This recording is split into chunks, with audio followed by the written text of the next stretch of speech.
주시기를 바랍니다. 말씀 보시겠습니다. 디도서 3장 4절로부터 7절까지입니다.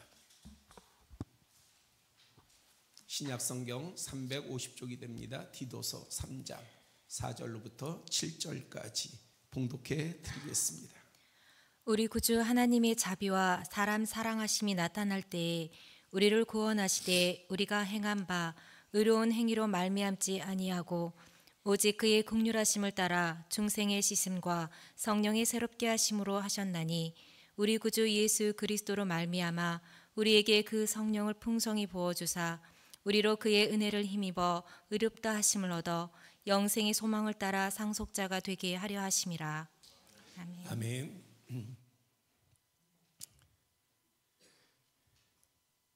며칠 전에 중요한 약속이 있어서 장소로 시간 맞추어서 갈 때에 초보 운전 안내를 크게 붙인 승용차가 제 차선 쪽으로 끼어들려고 하는데 계속 실패를 하는 거예요.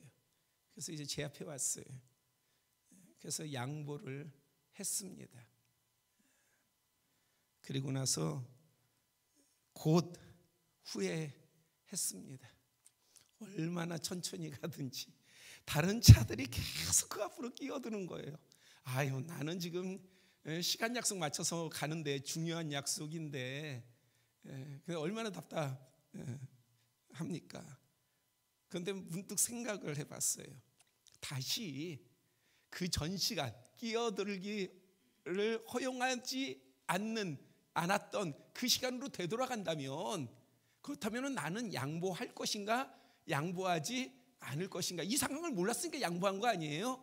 그런데 만약에 이제 이런 상황이 될 거를 알고 나한테 선택을 하라고 한다면 나는 양보할 것인가 양보하지 않을 것인가 생각해 봤어요. 그래도 제가 목사잖아요. 그죠? 양보 안 합니다. 급한데 아니 제가 잠시 웃으라고 한 얘기고, 아니 결론이 안 나더라고요. 내가 정말 양보를 할까 안 할까. 막상 그 상황이 되면 그때 가서 판단을 해야지 그 결론이 안 나더라고요. 교회 카페의 한 테이블에 주인을 찾는다는 글과 글이 쓰인 A4 용지와 그러니까 돈이 그 위에 거금 100원이 올려져 있었어요. A4 용지 큰 거에 주인을 찾습니다 하고 해서 100원짜리 동전이 테이프에 붙여가지고 테이블 하나 위에 온통 차지해가지고 딱 올려져 있는 거예요. 보니까 일주일 내내 있어요 그게. 그래서 제가 그것을 보고, 야, 오늘날에 우리가 100원의 가치, 이 100원의 가치가요, 사실 여러분들 돈으로도 여겨지지 않잖아요. 길거리에서 100원 떨어져 있으면 죽는 분이 있습니까 여기에? 사실 없잖아요. 그냥 지나치지. 우리 이몽원 지사님은 은행에 다녀서 은행 업무를 하시는 분이어가지고 100원짜리 동전도 귀하게 여기지만, 일반적으로 우리 청년들이나 또 이렇게 이야기하면 청년들 중에서도 저는 줍습니다 또 보나마나 얘기할 것 같아서 묻지 않겠습니다. 아무튼 오늘날에 우리가 100원의 가치로 본다고 한다면은 그거를 주인 찾아가세요 쓰고 테이프에 붙여서 그거를 테이블을 하나를 차지하면서, 카페 테이블 하나를 차지하면서 올려놓을 그 정도의 가치가 있는가, 좀 제가 의문이 들었어요. 그런데 그게요, 우리 한동수 집사님 딸인 어린 소원이가 카페에서 100원을 주신 거예요. 그런데 이 100원을 주인을 찾아주고 싶은 거야. 그 어린아이 마음에 이거는 꼭 주인을 찾아줘야 되겠다 하는 마음이 있었던 거예요. 그래서 물으니까 이거 주인 찾아주고 싶어요 그랬대요. 그래서 거기에다가 A4 용지에다가 주인 찾아가세요 하고 그 100원의 동전을 올려놓고 일주일간 아마 오늘 이제 소은이하고 이야기를 해서 뭐 어떻게 이 100원, 왜냐면 지금까지 안 찾아갔거든 100원을. 그러니까 이제 이야기를 해서 해결을 한다고 그렇게 이야기를 하더라고요. 그래서 제가 잘했다고 했습니다. 그 얘기를 제가 어제 들었는데 잘했다고 했어요. 아이의 선한 실천을 위한 것이니 100원의 가치와는 별개로 얼마나 귀한 가치가 그 가운데에 담겨 있는 것입니까? 테이블을 3-4개를 차지했더라도, 그렇죠? 그것은 해야죠. 충분히 가치 있는 일 아니겠습니까? 우리는 하루에도 적어도 몇십 번의 선택을 하며 살아갑니다. 무엇이 옳고 바른가의 선택을 우리는 사실은 넘어야 돼요. 이게 옳으냐 이게 틀리냐 이 문제가 아니라 우리는 그것을 넘어서 보다 나은, 보다 좋은 선택과 결정을 하는 우리의 삶이 되어야 될 줄 믿습니다. 우리는 이 땅의 소망을 넘어 오늘 설교 제목처럼 영생의 소망을 가진 상속자인 까닭입니다. 기도드리겠습니다. 아버지 하나님, 하나님께서 우리의 모든 부분을 아시고 사랑하심을 힘입어 우리가 예배로 나아갑니다. 이 시간 가운데는 사모함으로 우리가 말씀을 듣습니다. 듣는 자나 전하는 자나 큰 은혜 되게 하여 주시옵소서. 예수 그리스도의 이름으로 기도드렸사옵나이다. 아멘. 본문 7절을 바탕으로 우리는 주님의 은혜와 자비, 사랑하심으로 구원을 받고 의롭다 하심을 얻어 영생의 소망을 따라 상속자가 되었습니다. 여기에서 영생이란 말은 조에스 아이오니오스라고 하는 말인데, 이것은 기간을 정할 수 없는 끝없이 영원한 생명을 말합니다. 그러니까 영혼이라는 말이 기간을 정할 수 없는 거예요. 끝이 없는 것이요. 그러한 생명. 또한 성경에서 상속자란 자녀가 아버지로부터 유업을 물려받는 사회적 또 법적 신분을 말합니다. 사회적으로 다 그것이 인정될 뿐만 아니라 법적으로도 보장된 그것이 바로 상속자예요. 성경의 유업, 때로는 기업이라고도 표현되어 있는 대표적인 것이 가나안 땅에 관한 것이었습니다. 이 지경은 이스라엘 백성이 저절로 차지한 것이 아니에요. 그들이 그냥 조상 때부터 물려와서 그냥 받은 것이 아닙니다. 하나님의 언약으로 얻은 것입니다. 시편 105장 9절로부터 11절을 보면은 아브라함과 맺은 언약이고 이삭에게 하신 맹세이며 야곱에게 세우신 율례 곧 이스라엘에게 하신 영원한 언약이라. 내가 가나안 땅을 네게 주어 너희에게 할당한 소유가 되게 하리라.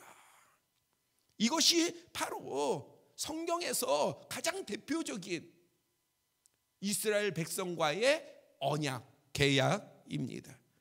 이렇듯 오늘 본문의 영원한 상속자는 단순하게 불리는 호칭이나 표현이 아니라 하나님 언약 안에서 명확하게 약속된 신분이라 하겠습니다. 우리가 영원한 상속자다, 영생의 상속자다, 이러한 것은 그냥 성경에서 하는 말이 아니라 그냥 문자적인 표현이 아니라 하나님의 약속 안에 있다는 거예요. 하나님의 언약 안에 있다는 거예요. 사람의 언약과 하나님의 언약이 무엇이 다릅니까? 사람의 언약은 때로 어겨지기도 해요. 지켜지지 않기도 해요. 하지만 하나님의 언약은 불변하시다는 거죠. 반드시 지켜진다는 것입니다. 우리가 반드시 지켜지는 그 언약 안에서 영생의 상속자가 됐다. 하나님은 전능하신 하나님은, 창조주 하나님은 우리를 향해서 계속해서 선포해 주시고 나타내 주시고 알려주시는데, 그런데 정작 우리는 그것에 대해서 믿지 않는 거예요. 흔들리는 거예요. 의심하는 거예요. 안 그렇습니까? 나는 믿는데요? 그러면 그것이 사실은 내가 믿는다라고 하는 게 내 말로 주장되는 것이 아니라 내 삶으로 주장돼야 돼요. 과연 나는 영생을 소유한 사람처럼 지금 살아가고 있는가? 죽음을 무서워하지 아니하고, 이 땅의 권세를 무서워하지 아니하고, 이 땅의 사람들의 어떠한 눈치나 어떠한 사람들의 어떤 편견이나 어떤 이러한 것들을 무서워하지 아니하고 두려워하지 아니하고, 우리가 영원한 생명을 확신하는 자처럼 당당하게 살아가고 있느냐, 그것이 믿음인 거지요. 말이 믿음이 아니라 그러한 우리의 삶의 모습이 믿음인 거예요. 우리는 그렇게 살아가야 되지 않겠습니까? 그래서 이 신분을 가진 자에게 이 땅에서 보장된 것은, 이 땅에서요, 하늘에서만이 아니라 이 땅에서 보장된 것은요, 우리가 영원히 사는 게 하나님 나라에서 보장이 그때 가서 시작되는 게 아니라 이미 우리는 보장을 받았단 말이에요. 그렇다면 이 땅에서도요, 죽음의 권세가 우리의 영역을 침노할 수 없다는 것을 믿어야 되는 거예요. 잠시 고통을 줄 수 있고요, 어려움을 줄 수 있어요. 트라이얼, 우리가 시험을 세 가지로 보지 않습니까? 테스트, 하나님에 의한 테스트, 그 다음에 악한 영의, 미혹의 영에 의한 템테이션, 유혹, 그 다음에 이 땅 나그네의 여정 가운데서의 트라이얼, 시험, 시련, 고난, 이거를 우리말 성경은요 다 시험이라고 이야기하고 있어요. 그러니까 이 땅에 살면 우리에게는 시련이라는 게 있어요. 육신의 죽음, 한 번 죽은 것은 정하신 바다. 그러니 그 죽음은 모든 사람, 이거를 피해갈 사람은 없어요. 믿는 사람도 피해갈 수는 없어요. 그러나 우리는요, 영원한 생명이 있기 때문에, 그렇기 때문에 그 영원한 생명, 그 영원한 생명은 죽음의 권세도 침노할 수 없다는 거예요. 침범할 수 없어요. 빼앗을 수 없다는 거죠. 다른 말로 한다고 한다면 그것은 이 땅에서도 하나님 나라 가야 그것이 정하는 것이 아니라 이 땅에서도 우리는 확신 가운데 나아가는 거예요. 나에게는 영원한 생명이 있다.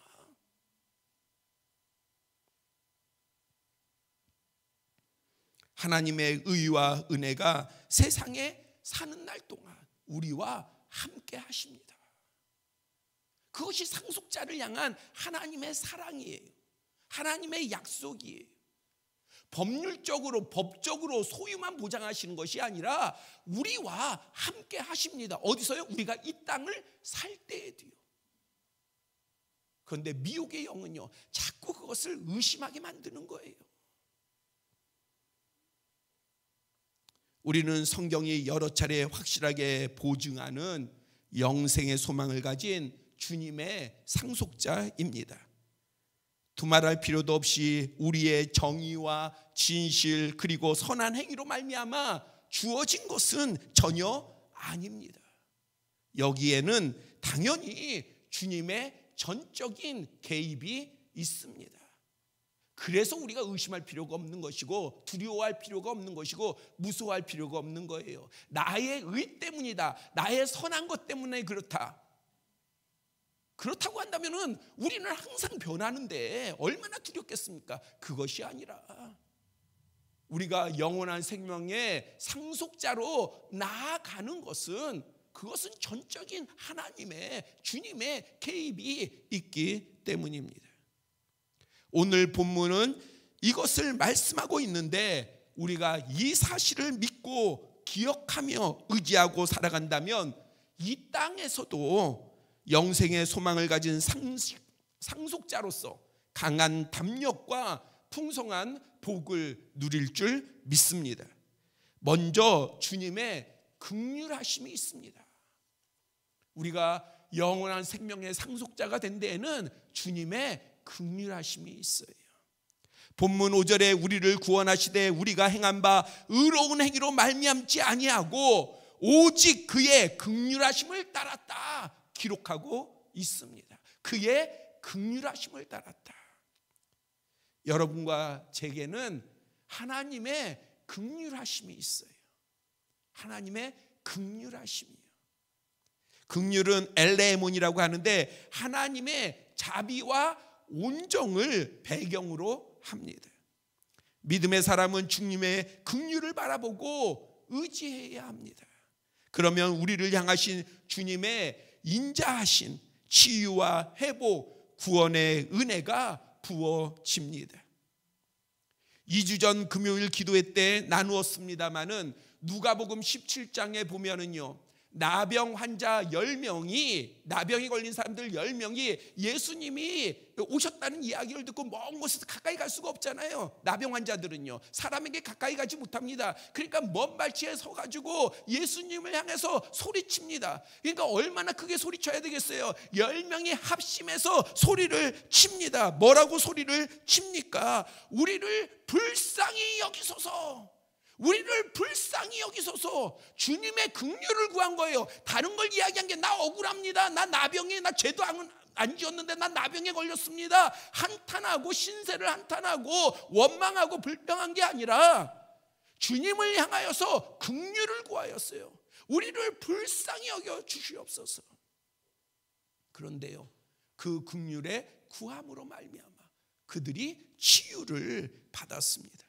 마가복음 9장 귀신 들려가지고 불과 물 가운데에 자주 던져져서 고통 가운데에 죽음에 내몰리는 그러한 아이의 아버지가 예수님께 간청을 합니다. 22절에 보니까 무엇이든지 주님, 무엇이든지 할 수 있으시거든 뭔가를 좀 해 주시옵소서. 우리를 불쌍히 여기사 도와 주소서. 당신의 제자들은 왜 이렇게 못합니까? 이전에 우리가 시간을 허비하면서 당신의 제자에게 맡겼는데 고치지 못합니다. 귀신을 내쫓지 못합니다. 불평하거나 원망한 것이 아니라, 따지는 것이 아니라 주님 앞에 제발 우리를 좀 불쌍히 여겨 주시옵소서. 나를 불쌍히 여겨 주시고 내 아이를 불쌍히 여겨 주시옵소서. 얼마나 간절하겠어요. 소중한 아이가 물과 불에 던져져서 죽게 생겼는데 고통만 있을 뿐만 아니라 자꾸 죽음의 문턱으로 내몰리는데 얼마나 간절하겠습니까? 그 간절함을 담아서 외치는 거예요. 주여 나를 불쌍히 여기소서. 우리는 주님 앞에 긍휼을 구하는데 어떻게 구합니까? 커피 한 잔 마시면서 주님 나를 긍휼히 여겨 주시옵소서. 우리 성도들이 그렇다는 게 아니라, 근데 일반적으로 현대의 그리스도인들의 모습이 그러해요. 드라마 보면서 주님 나를 긍휼히 여겨 주시옵소서, 그것이 통한다고 생각하는 거예요. 그런데 성경에서 긍휼하심을 입은 사람들은 그 중심에 뭐가 있냐? 간절함이 있어요. 절박함이 있어요. 그것은 돈이 있냐 없냐의 문제가 아니에요. 내 형편과 처지가 좋냐 안 좋냐의 문제가 아니에요. 영적으로 열린 사람은 주님 앞에 간절하게 기도할 때마다 긍휼을 구할 수 있어요. 왜? 주님의 긍휼하심이 우리를 떠나면 안 되기 때문에 그래요. 우리의 소중한 사람을 떠나서는 안 되기 때문에 그래요. 우리가 하나님의 영원한 생명의 상속자가 된 것은 다른 이유가 아니라 주님의 긍휼하심 때문이기 때문에 그래요. 그래서 주님의 긍휼하심을 구할 수 있어야 합니다. 마가복음 10장 46절 이하에 보면은요, 맹인 바디메오는요 앞을 보지 못해요. 그는 근데 뭐라고 쓰여져 있냐? 거지라고 쓰여져 있어요. 구걸하는 자였어요. 그래서 항상 그의 자리는 길가였습니다. 길가, 길 중앙에는 그는 나올 수가 없어요. 앞을 못 보기 때문에. 그런데요, 예수님이 지나가신다는 소식을 듣고요, 정확히 예수님이 어디 계신지 그 방향이 어디인지는 모르지만은 그래도 어림잡아 바디메오는 그쪽을 향하여서 소리쳤습니다. 다윗의 자손이여, 여기서의 다윗의 자손이라고 하는 것은 누구보다도, 정상적인 사람보다도 더 분명하게 예수님께서 그리스도이신 것을 믿음으로 고백하며 부르짖는 거예요. 나를 불쌍히 여겨 주시옵소서. 그가 원한 것은 자신을 불쌍히 여겨달라는 거였어요. 그랬더니 옆에 사람들, 주위에 있는 사람들이요, 아니 구걸하는 사람이, 앞도 못 보는 사람이 그러면은 죄인이란 말이에요. 병들었으면, 그 당시에 사회의 그런 관념이. 그런데 소리를 질러요. 그러니까 뭐라고 합니까? 주위의 사람이 너 주님 앞에 고침받으려고 그러는구나, 그래 내가 도와줄게, 이러는 사람이 하나도 없이 뭐라고 그럽니까? 야 조용히 해, 왜 그렇게 시끄럽게 해? 그래서 그가 소리 지르니까 막았어요. 그런데 바디메오가 어떠했습니까? 성경에 보니까 더 큰 소리로 외친 거예요. 다윗의 자손이여, 나를 불쌍히 여겨 주시옵소서. 그가 말한 불쌍히 여겨달라는 거, 긍휼하심은 그냥 하는 말이 아닌 거예요. 절박함이에요. 간절함이에요. 진짜 주님의 긍휼이 내게 있어야 되는 거예요. 그런데 오늘 우리가 주님 앞에 나오는 것은요, 생명을 놓고 나오는 거예요. 우리 앞에 생명이 놓여진 겁니다. 어떤 사람이 벼랑에 떨어지는데 나무 하나 잡고 견디고 있는데 지나가는 사람이 있다고 한다면 도와주세요, 싫으면 말고, 이럴 사람이 어디 있겠어요? 그 사람이 들리도록, 똑똑히 들리도록 있는 양을 향해서 소리를 지르겠죠. 목이 쉬는 게 문제겠습니까? 그 사람이 들어야 되잖아요. 그 사람이 반응해야 되잖아요. 나의 절박함을 알아야 되잖아요. 그러니까 있는 힘껏 부르짖지 않겠습니까? 그런데 우리는요, 지금 예배 이 시간에 나온 것이 우리 앞에는 영원한 생명, 100년의 삶이 아니라 1000년의 삶이 아니라 영원한 삶이, 영원한 생명이 놓여 있는 거예요.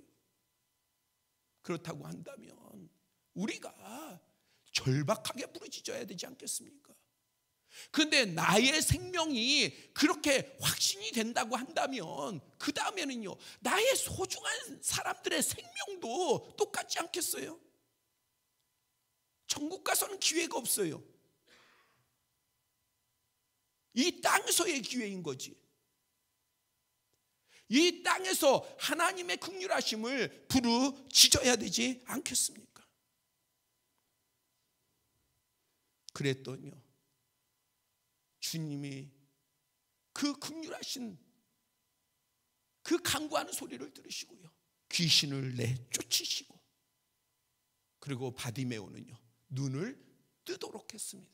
그러니까 바디메오가 그 이후부터는요, 예수님을 따라서 길 중앙으로 나와서 함께 주님과 걷지 않습니까? 주님의 긍휼은 반드시 치유에만 나타나는 것이 아닙니다. 그러나 병으로부터, 약한 것, 악한 것으로부터의 치유와 고침과 나음은 주님의 긍휼하신 섭리를 확실하게 보여줍니다. 그것은 오늘 우리에게도 마찬가지예요. 우리에게 약한 것이 있다면, 우리에게 아픈 것이 있다면, 우리에게 고통스러운 것이 있다면, 우리에게 병든 것이 있다면, 그렇다면 살아계신 주님의 긍휼을 구하시기를 바랍니다. 간절히 구하시기를 바랍니다. 믿음으로 구하시기를 바랍니다. 그러면 오늘 나누었던 말씀 가운데 역사하신 주님께서 오히려 우리는 하나님의 자녀가 되었으니 더 확실하게 역사하시지 않겠습니까? 응답하시지 않겠어요? 이 은혜와 이 체험이 있는, 큰 글자의 간증이 있는 여러분들 모두가 되시기를 바랍니다. 또한 이어 중생의 씻음을 말씀했는데, 이는 예수 그리스도의 보혈의 씻음을 가리킵니다. 중생은 그리고로 팔링게네시아라는 말이에요. 팔랭게네시아. 이건 팔랭이라고 하는 것은 거듭나다 라는 말이고요. 그 다음에 팔링이라는 말은 다시, 거듭이라고 하는 말이고요. 게네시아라는 말은 태어나다는 말이에요. 그래서 팔린게네시 하면은 다시 태어나다, 거듭 태어나다라는 합성어입니다. 성경적인 의미는 영원히 죽게 된 인간이 예수 그리스도의 보혈의 공로로 인해 그것을 믿음으로 영원한 생명을 얻게 되는 거듭남을 말합니다. 이사야서 53장은 예수 그리스도께서 십자가 위에 보혈 흘리심에 대하여 그가 찔림은 우리의 허물 때문이요 그가 상함은 우리의 죄악 때문이라, 그가 징계를 받음으로 우리가 나음 평화를 누리고 그가 채찍에 맞음으로 우리가 나음을 입었도다 말씀하고 있어요. 그러니까 예수 그리스도의 보혈로 말미암아 우리가 나음을 얻고요, 죄의 사함을 받고요, 씻음을 받은 것입니다. 그래서 요한일서 1장 7절은요, 예수의 피가 우리를 모든 죄에서 깨끗하게 하신다 증거하고 있습니다. 다른 무엇으로도 우리의 죄를 씻을 수는 없어요. 그러나 분명한 것은요, 세상이 설득되냐 안 설득되느냐에 따라서 이것이 달라지는 게 아니라, 분명한 것은 예수 그리스도의 보혈이 우리의 죄를 씻으신다, 깨끗하게 하신다. 그러므로 우리가 예수 그리스도의 거룩한 보혈을 믿어 씻음을 받으면 음부가 예수님의 거룩하심을 감당하지 못했듯 어떤 저주도 우리 앞에 올무나 함정이 되지 못합니다. 왜냐하면 우리가 예수 그리스도의 보혈을 의지했기 때문에 그래요. 제가 설명을 드리잖아요. 우리는 이렇게 이야기를 해요. 예수님께서 사망 권세를 이기셨다. 그것은 우리가 보는 바예요. 우리가 이해하는 바예요. 그러나 실질적으로는요, 로마서 1장의 복음의 내용을 참조한다면요, 예수님은 거룩하셔요. 죄가 없으셔요. 그러니 아무리 음부에 내려가셔도 음부가 예수님을 감당하지 못하는 거예요. 왜? 예수님은 거룩하시기 때문에 감당하지 못하는 거예요. 예수님이 뭐 싸워가지고 막 물리치시는 게 아니라 음부 자체가 예수님을 감당할 수 없다니까요. 예수님께서 다시 재림하실 때는요, 이 세상이 예수님을 감당할 수 없는 거예요. 왜? 심판자로 오시니까. 구원자로 오시는 것이 아니라 심판자로 오시니까 감당할 수가 없는 거예요. 마찬가지로 우리가 예수 그리스도의 보혈을 힘입지 않습니까? 거룩한 보혈을 힘입잖아요. 우리가 사실은 참 안타까운 일들이 많잖아요. 저는 여러분들은 우리가 각자의 견해가 전 다 다를 거라고 생각하는데, 저는 폭로 문화가 반드시 좋은 것만은 아니라고 생각해요. 물론 필요하기도 하지만, 그러나 폭로 문화가 어쩌면 정말 선한 사람들의 기회도 그것이 다 빼앗기 때문에 블랙홀처럼 빨려 들어가잖아요. 그런데 아무튼요, 뭐 그것에 논할 것은 아니고, 우리가 볼 때에 과거에 그 한순간의 잘못이라든지, 그 사람들은 어떻게 생각해보면 작은 잘못, 이 정도쯤이야 할지 몰라요. 그런데 그 작은 것이 붙들어서요, 큰 것을 다 놓치는 그러한 경우를 우리는 얼마나 많이 봅니까? 매체를 통해서 많이 보잖아요. 그런데 그것이 꼭 뉴스나 뭐 그런 것에 통해서만 봅니까? 우리의 실제 삶 가운데서도 얼마나 그런 것이 많이 나타납니까? 그런데 그것을 떠나서요, 정말 이제 하나님 앞에서의 문제예요. 세상이 돌을 던지고 세상이 어떠한 사람에 대해서 진노하여서 어떤 집단적인 린치를 가하는, 형벌을 가하는 그 가혹함이 있는 것보다 어쩌면은 더 가혹한 것이 주님 앞에 설 때예요. 왜냐하면은 우리의 모든 죄가 다 드러나기 때문에 그렇습니다. 우리의 모든 죄가 드러나요.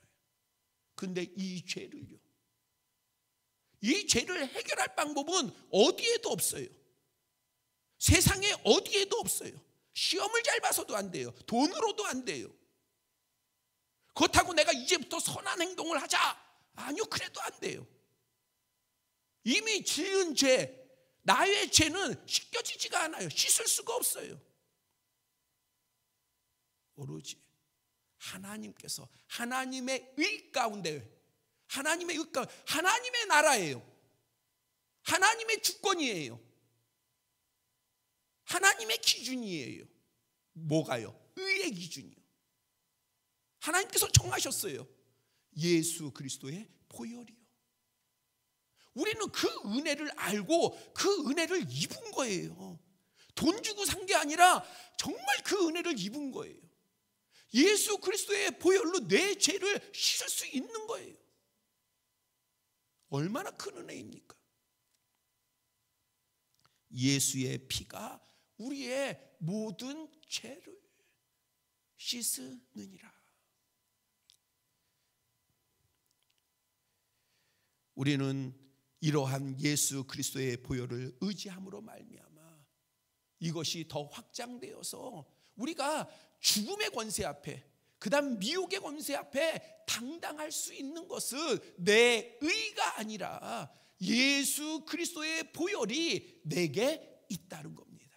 예수 그리스도의 보혈이 나와 함께 한다는 거예요. 그 능력이 나와 함께 한다는 것입니다.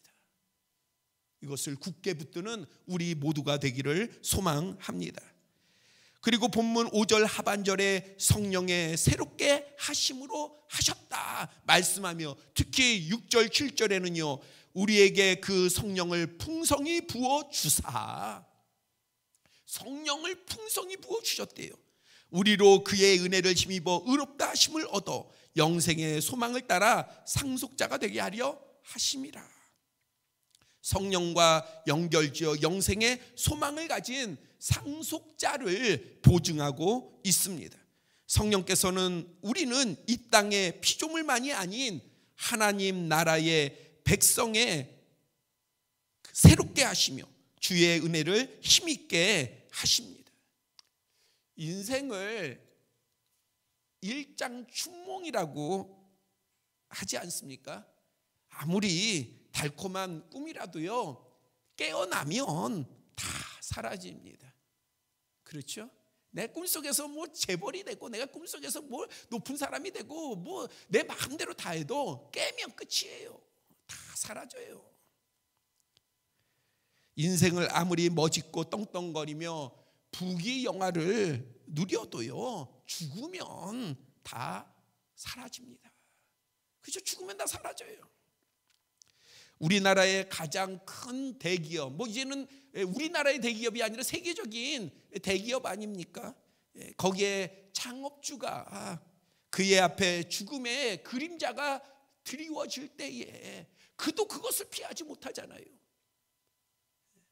그러니까 이제 자신 앞에 죽음의 그림자가 드리워질 때에 성직자를 찾아갔어요. 그리고 나서 종교와 신과 죽음에 관한 24가지의 질문을 한 이 일이 상당히 유명한 일화입니다. 작년에 소천하신 이어령 교수가 늦은 나이에, 이분은 늦은 나이에 거듭났어요. 늦은 나이에. 그래서 그 늦은 나이에 예수 그리스도를 믿고 거듭난 후 이렇게 깨달았어요. 근데 이제 자신은 암이 걸렸어요. 투병 가운데 있었어요. 그런데 그 가운데에서 바로 이 창업주의 그 질문 24가지의 질문에 관해서 답을 했습니다. 그것이 메멘토 모리라고 하는 그러한 책이에요. 제가 책을 팔기 위해서 책 선전을 하는 것은 아니고 그 답을 적어놓은 것이 메멘토 모리라고 하는 제목이 메멘토 모리라고 하는 그 책에 답을 했습니다. 이 메멘토 모리라고 하는 것은 라틴어예요. 라틴어인데 무슨 뜻이냐? 너는 반드시 죽는다는 것을 잊지 말고 기억하라예요. 제가 좀 풀었어요. 그냥 단순히 메멘토 모리는 너는 죽는다예요. 너는 죽는다. 그걸 기억해라 이건데, 모든 그 저기를 합쳐가지고 이야기해 보자고 한다면은 너는 반드시 죽는다는 것을 잊지 말고 기억하라. 그래서 성경에서도요 이런 류의 그 교훈 권언이 있어요. 미련한 사람은요 그 마음이 결혼식장에 가 있고, 지혜로운 사람은요 그 마음이 장례식장에 가 있는 거예요. 이 메멘토 모리의 유래는 이러합니다. 고대 로마에 이제 큰 전쟁에서 승리를 한 개선 장군이 행진을 하지 않습니까? 그냥 온 백성들이 나와가지고 막 환송을 하고 그를 막 친송하잖아요. 그래서 그렇게 이제 행렬을 꾸려서 행진을 할 때에 맨 뒤에는요 누가 따라오느냐? 노예들이 따라와요. 노예들이 따라오는데 이 노예들에게 뭘 외치게 하냐? 바로 이것을 외치게 하는 거예요. 메멘토 모리를 외치게 하는 거예요. 누구 들으라고? 개선 장군 들으라고요. 개선 장군 들으라. 지금은 승리해서 그렇게 당당하고 뭔가 세상을 다 얻은 것 같고 모든 영광을 다 취한 것 같지만 잊지 말라는 거예요. 너도 반드시 죽는다. 그거를 기억해라. 거기서 유래된 거예요. 메멘토 모리가. 아무리 대단한 업적을 세워도 죽음 앞에서는 영원한 소유할 수 없는 꿈과 같은 것입니다. 그러나 우리에게는 사망 후에, 죽음 후에 열릴 새 나라가 있습니다. 하나님의 나라입니다. 그것은 영원하며 정의로우며 완전한 곳입니다. 다시는 죽음이 없고 다시는 깨어날 필요도 없는 곳입니다. 당시 최고의 로마 시민권을 가졌던 사도 바울은요 빌립보서 3장 20절에 무엇을 이야기하고 있습니까? 우리의 시민권은 로마 시민권이 아니라 하늘에 있다. 우리의 시민권은 하늘에 있다. 하늘에 있다.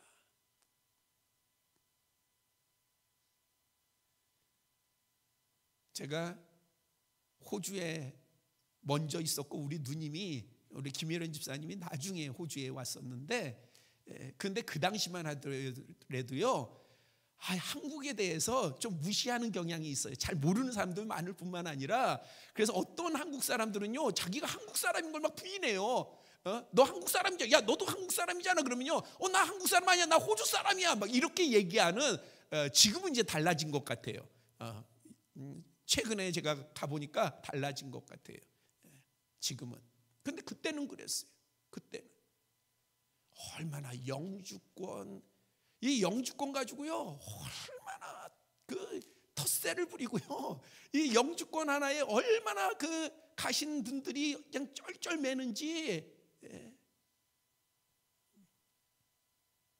그런데 그러한 것들은 다 지나가는 거예요. 어떤 시민권을 가졌든 이 땅에서 어떤 시민권을 가졌든 우리는 그러한 어떤 시민권이 아니라 하늘의 시민권을 가지고 있습니다. 누가요? 내가.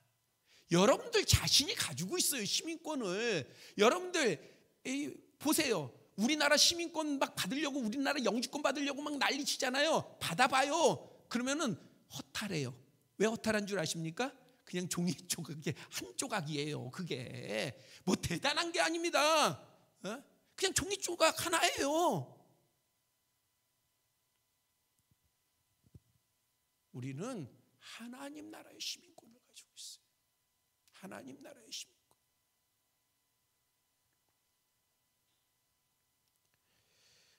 우리는 이러한 유업을 가지고 이러한 상속자가 되어서 나아갑니다.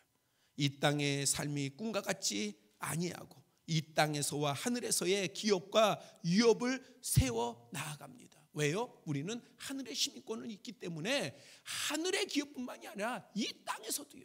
우리는 영원한 기업을 소망하며 영원한 유업을 소망하며 나아가는 거예요. 이 땅에서 끝나는 게 아니라 이 은혜와 지혜가 열려 하나님 나라의 상속권을 빼앗기지도 또한 흐려지지도 아니하는 우리 모두가 되기를 소망합니다. 오늘 본문 말씀은 최근 몇 년 동안에 제 개인의 제 개인을 위한 제가 여러 기도 제목이 있지 않겠습니까? 그런데 제가 제 자신을 위해서 기도할 때에 이것이 우선된 기조입니다. 오늘 본문 말씀을 내가 택해서 그렇게 잡은 게 아니라 오늘 말씀을 준비하다 보니까 이것이 최근 제가 몇 년 동안 저의 자신을 위해서 기도할 때에 저의 기도의 기조와 같다는 것을 발견했습니다. 뭐냐? 하나님의 긍휼하심을 온전히 의지하고 구하는 거예요. 하나님의 긍휼하심이요. 그리고 예수 그리스도의 보혈의 능력을 믿어 회개하고 간구함으로 항상 씻음을 받습니다. 그리고 성령 충만하여 세상만이 아니라 악한 영적 권세도 이겨 하나님의 나라와 이 땅에서의 선한 유업을 세워 나아갑니다. 하나님 나라의 상속자 된 우리 모두의 권세입니다. 권세. 의무가 아니라 권세로 받아들이세요. 멍해가 아니라 권세로 받아들이세요. 하나님의 긍휼하심을 받을 수 있다는 것, 예수 그리스도의 보혈로 죄 씻음을 받을 수 있다는 것, 거룩함에 참여할 수 있다는 것, 그리고 성령의 충만으로 내가 힘있게 능력있게 두려움 없이 하나님 나라 영원한 기업을 향해서, 영원한 유업을 향해서 세워 나아갈 수 있다는 것, 이것이 여러분과 저의 권세임을 믿습니다. 기도드리겠습니다. 아버지 하나님, 이 시간 기도합니다. 하나님, 우리를 긍휼히 여겨 주시옵소서. 마음을 어루만져 주시옵소서. 우리의 영을 어루만져 주시옵소서.